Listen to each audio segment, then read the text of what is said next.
Olho para trás, as lembranças, e sinceramente sou grato por tudo que aconteceu em minha vida, ao que me conduziu ao estado em que me encontro hoje. Caramba, que incrível é a vida, que obra da natureza somos nós e este mundo que habitamos. Mas para ver desta forma, você não pode calcular o que foi a minha vida. Vou contar um pouco, um pedaço para você sentir o que me faz ver a vida desta forma. Nasci em uma família espírita, uma loucura, uma bagunça geral. Meu pai era atuado por forças malignas até então desconhecidas do ser humano. Quebrava tudo dentro de casa. Eu e meus irmãos apavorados. Tinha nesta época 8 anos e 1 ano depois minha mãe faleceu. Meu pai viajava muito. Com mais de 2 anos ele veio a falecer. Minha irmã mais velha veio a assumir a maternidade da família e também a prática espiritual, sendo que eram incorporações brandas de seres invisíveis melhores. Nunca ainda entendi o que acontecia, quem eram aqueles seres, que mesmo não aceitando por vários acontecimentos, eu sabia que eram reais, mesmo sem vê-los, pois de verdade assumiam, se apoderavam dos cérebros deles. Muita confusão familiar, dificuldade de manutenção, muito sofrimento. Quando eles todos foram para outra cidade, fiquei sozinho nesta casa, pois estava com 17 anos e fui para o serviço militar em que o quartel era perto. Ali começou, ou continuou, o sofrimento, pois certamente não nasci para ficar enclausurado em um quartel, batendo continência para todos os superiores, de cabo a almirante, pois era só um soldado fuzileiro naval. Mandado, obrigado, sendo domesticado, e aprendendo a fuzilar meu semelhante, pois era a época de grandes ameaças terroristas aqui no Brasil, e o quartel era um presídio da Marinha. Olhava nas folgas as formigas na trilha, trabalhando para um bem comum, carregando alimentação para sua casa, um buraco na terra, e pensava, que vida simples e livre, e eu aqui preso, sendo supervisionado por superiores, tendo que me barbear todo dia pela manhã, limpar os metais do cinto, os botões da farda, engraxar o coturno. Enfim, tinha que estar sempre impecável, senão seria castigado com exercícios extras, assim como prontidão extra. Era uma ilha, onde a compensação era a natureza, os passarinhos, as árvores. Era sozinho, não compensava ir para casa. Muito novinho, nem sequer sabia cozinhar. Então passava os fins de semana no quartel, que ficava vazio nos fins de semana, onde comecei o hábito da leitura.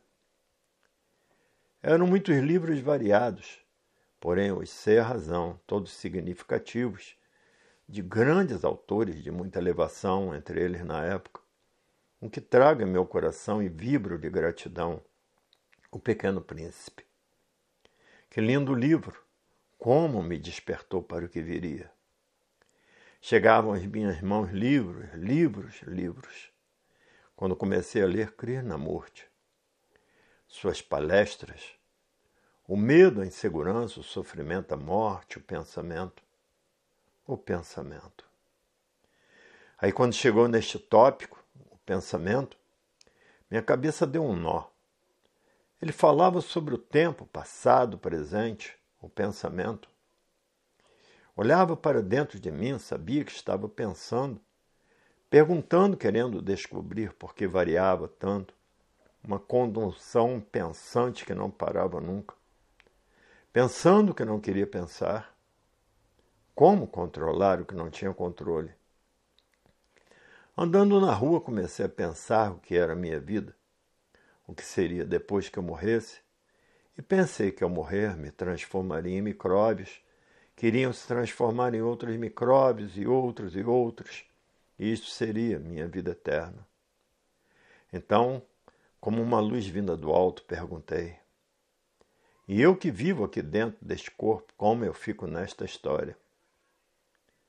Estava com um livro nas mãos chamado Liberte-se do Passado. Ele lhe falava que tudo que queria alcançar, saber, quando chegasse a alguma conclusão já seria o passado, pois era projeção do pensamento vivido anteriormente, colhido por ensinamentos externos, formalizados por outros pensamentos deixados por pensadores no desenrolar da história da humanidade. Então, o que faria, já que tudo que buscamos, quando encontramos, é a projeção do passado? Ele falava, então não se faz nada, se observa. Estava no fim de meu tempo na Marinha, quase 4 anos. Dei baixa do serviço militar, época de Woodstock, Beatles, Rolling Stone, Bob Dylan. Muitos jovens viajando, buscando. Nunca em minha vida vi um movimento tão grande de jovens buscando a verdade. Eu era um deles. Lembro que todos, quase generalizando, não acreditavam em Deus. Todos eram ligados à natureza, que tudo estava na natureza. Ela era o Deus. Eu, sem nenhuma influência, também estava neste estado, pois minha mente era muito observadora, como questionava. Naquela infância tinha ficado na memória um menino de uns 2 aninhos, filho de uma vizinha, que morreu de meningite, e eu perguntava, por que o Deus que me ensinaram que foi o Criador da vida, o Pai da humanidade, deixou uma criança morrer sem fazer mal a ninguém? E minha mãe, tão boazinha, dedicada aos filhos, com 38 anos, morreu. E meu pai, que era esteio da família, 2 anos depois morreu, com 48 anos. Vivia uma vida sem respostas e saí pelas estradas buscando respostas. A verdade sobre a vida neste mundo. O grande desejo das viagens da maioria, embarcar em um navio ou avião, ir para Las Vegas, Paris, Itália, os grandes centros turísticos. E eu saí de carona por aí, fui para Bolívia, Peru, Equador, Colômbia. E quanta pobreza, quanta miséria, quanta fome. Rodei quase todos os estados do Brasil. E no Nordeste, quanta miséria, quanta fome, quanta doença. Porque como Deus permite? Será que Ele não vê o que está passando à humanidade? Estava embaixo da figueira secular na Praça 15, em Florianópolis, vendendo meus trabalhos artesanais em uma feira de artesanato. E olhei para o mar, tive uma sensação de falta total de saber. Foi como se minha cabeça tivesse esvaziado. Os pensamentos e as imaginações passavam. E eu não acreditava mais em Deus e nem no que funcionava em minha cabeça. Não sabia por que daquele oceano que eu via, a terra que pisava meu corpo, com braços, pernas, os órgãos, meus pensamentos, as imaginações. Como podia viver uma vida assim sem saber o sentido? Tanto sofrimento passei, tanto sofrimento vi passarem. Preferia não continuar. Tinha chegado ao limite final, não tinha mais nada para fazer neste mundo. Cansado, desacreditado de tudo, resolvi que não podia mais continuar vivendo. Retornei para o Rio de Janeiro, fui encontrar minha irmã, meus amigos. Estava me despedindo da vida. Fui visitar uma amiga, me despedir. Quando cheguei em sua casa, ela estava lendo um livro, o número 17 da coleção, e me mostrou dizendo que tudo que eu queria saber ali encontraria, pois era um conhecimento feito por um ser extraterreno, que saberia tudo sobre este mundo e fora dele, o que fez a vida na natureza vir a existir. Não dei nem um pingo de atenção, não tinha mais nada para buscar. Não acreditava que houvesse possibilidade de haver uma outra vida que deu consequência a esta. Ela insistiu e falou que era um conhecimento poderoso que até fazia curas fluídicas. Quando ela falou isso, minha mente se voltou para a vida de minha irmã, sempre muito doente, e resolvi ir comprar o primeiro volume para dar para ela como despedida de minha vida.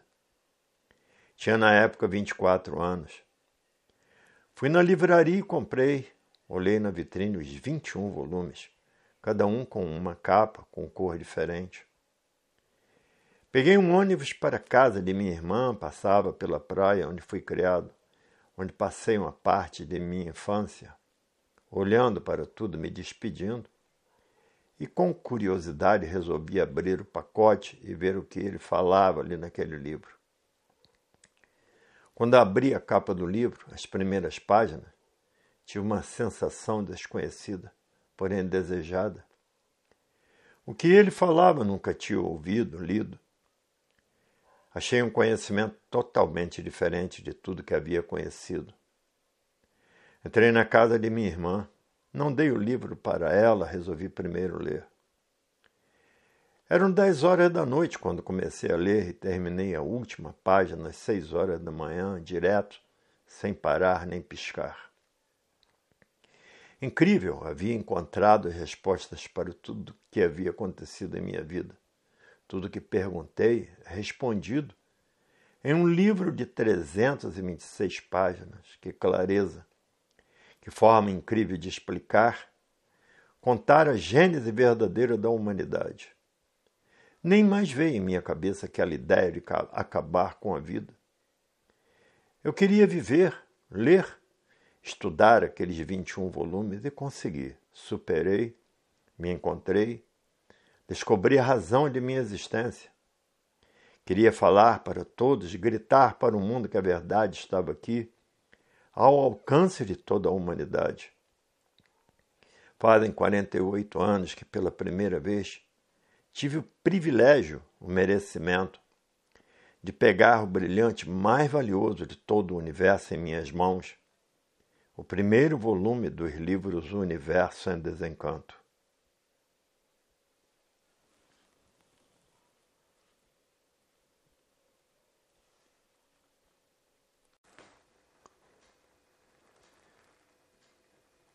Em 1974, a grande descoberta, a verdadeira origem da humanidade, tão elevado sentido do se conhecer, havendo a prioridade na vida passageira na matéria, de transmitir e informar para os que não conhecem e que se encontram com os canais abertos para a substituição do comando energético em suas vidas.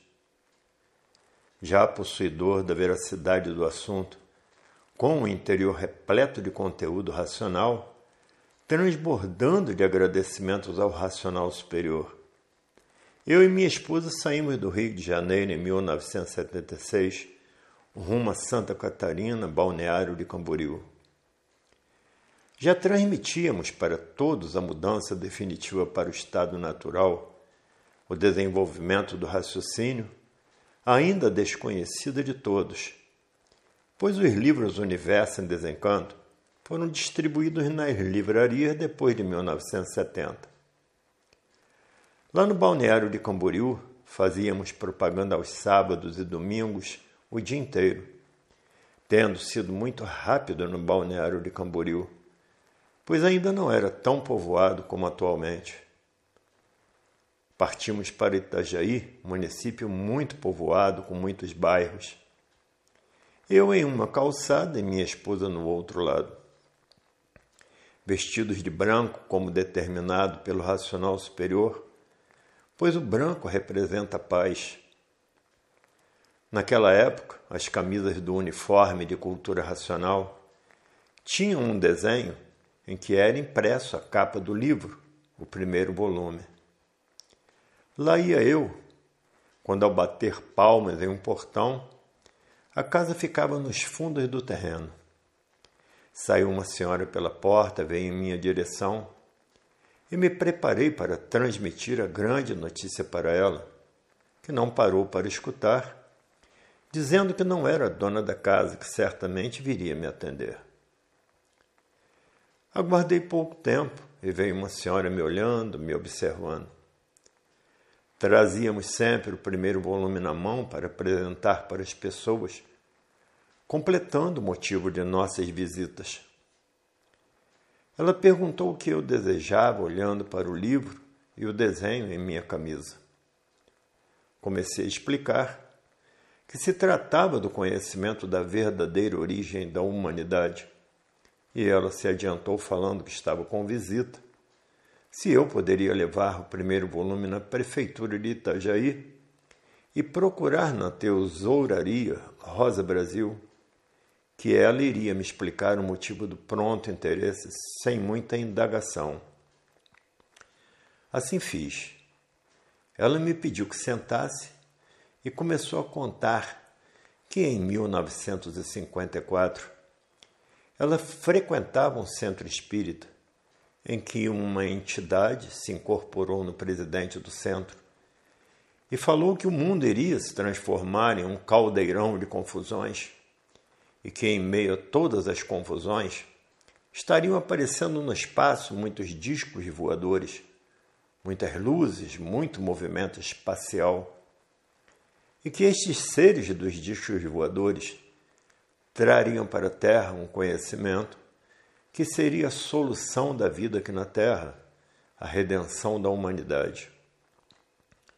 Ainda falou que quem tomasse conhecimento destes conhecimentos faria muita propaganda e divulgaria para todos a chegada da nova era, e que seriam pessoas que usariam roupas brancas, que seriam muito criticadas por quem os visse, os ouvissem por falta de conhecimento. Diz que estas pessoas usariam camisas com o mesmo desenho no peito, igual à capa do livro que iriam apresentar. E assim a senhora Rosa Brasil começou a estudar os livros Universo em Desencanto. E ainda pedi à gráfica, a encarregada do fornecimento dos livros, que me enviasse todos, os quais entreguei em mãos à senhora Rosa Brasil. Na época, éramos em Santa Catarina os únicos estudantes, e a propaganda acentuada fez aquele estado, onde germinaram várias sementes plantadas, assim como os outros em todo o Brasil, estudantes semeando, cultivando a cultura racional, ficarem repletos de pessoas amadurecidas, conscientes da necessidade do desenvolvimento do raciocínio, cientes da mudança de fase da natureza, o grande movimento cósmico, a mudança de todos para o estado natural, de racionais puros, limpos e perfeitos.